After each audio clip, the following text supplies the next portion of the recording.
Yo, Yuniesky Quesada is a beast. He's beating up guys like Magnus, Alireza, Duda on different title Tuesdays. And he's gonna coach this amateur, and I'm gonna show you what I'm learning so you can learn it too.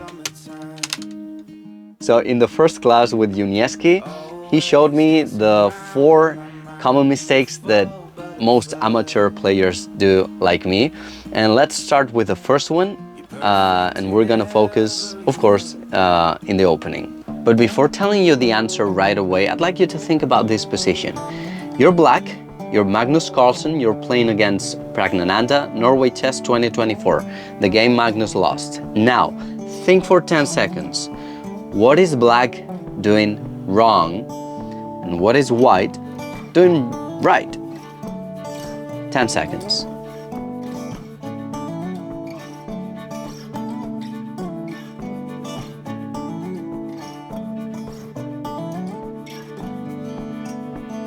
Right, do you get it? The black king is super exposed in the center, the rooks are not connected, while white's king is super safe and the rooks are connected. He's more dynamic also, while black is more passive. But you may say, yo, but Magnus knows what he's doing. Well, actually, he didn't, because he confessed that he was afraid way before this position. So he made some mistakes, but yes, I do know that these could be some kind of deep theory, but at this point, it's not. White ended up winning the game, and especially because of the rook on h8. Do you think that black rook is worth 5 points? Maybe not. Let's do this in a positive way instead of in a negative way. What is white doing right? Well, he gained time in the opening by developing its pieces. Plus, he hindered the opponent's development. I'm gonna make this one special. I'm going to give you the answer right away, but I'm gonna give you 2 puzzles. One, it's easy to understand the concept, and the other one's impossible. Like, if you figure it out, you're like, what? Okay, let's go for it. The answer for the second most common mistake is considering material over position. Like thinking that material is more important than a positional advantage or dynamics, right? Okay, let's go. I've got this. I was playing against a random dude on Lichess, just like me, a random dude. And I had the option of playing knight c6 and forking the king and the rook, which, you know, that's material. I want it now. It's not bad, like it's probably good and everything, because, you know, the attack is quite easy to understand, but I could have played something else. Now, I give you 5 seconds to guess what did I play. Let's go.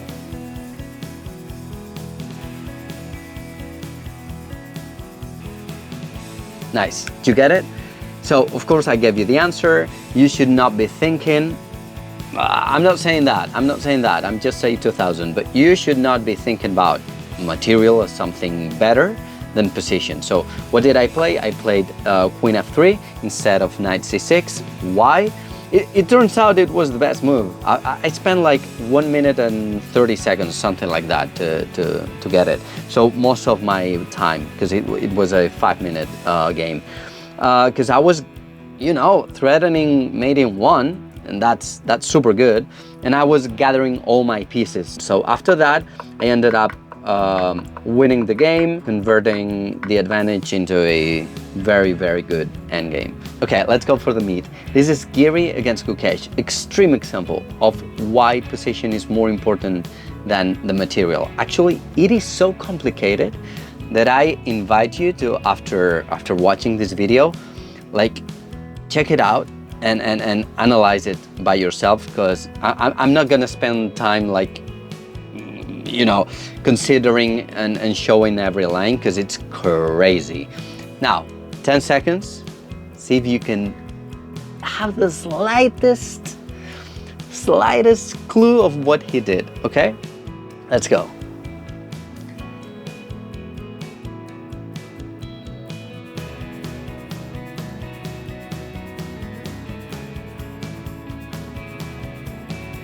Okay, did you get it?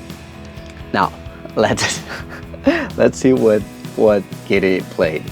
First move, knight g5. What are you talking about? He sacks the knight, which, like, you see the position and go like, what? Like, that's a free knight, isn't it?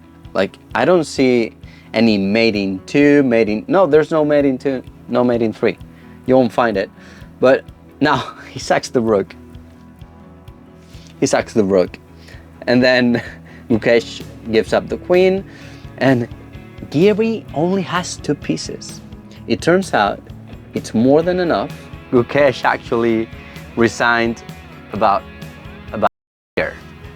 And then he protects the d1 square, so he doesn't get mated in 1, which would happen to me probably after all that brilliancy.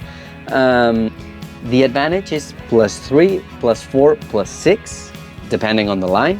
And that's why it's so complicated, because there's no mating 2, mating 1, mating 3 to follow, unless Mukesh plays something like, I don't know, Rook d8. Then it's mating 4, mating 15, mating 18, whatever, you name it. All right, so let's jog it down. Position is more important than material. Okay, let's go for number 3. You're gonna be black. That was me in a blitz game on Lichess, and I made the mistake.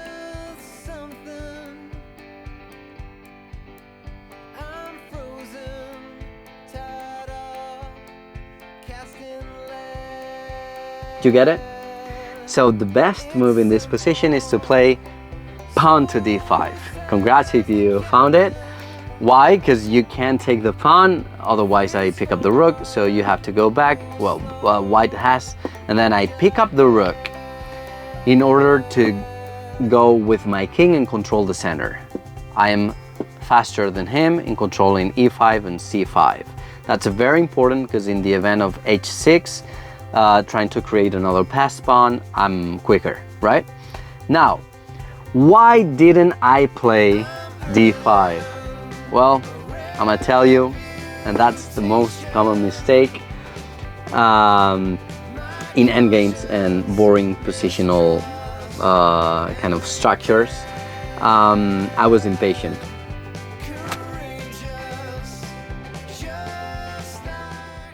Number 1 was about the opening stage, then middle games, then end games, and number 4 is about how do you spend your time with chess.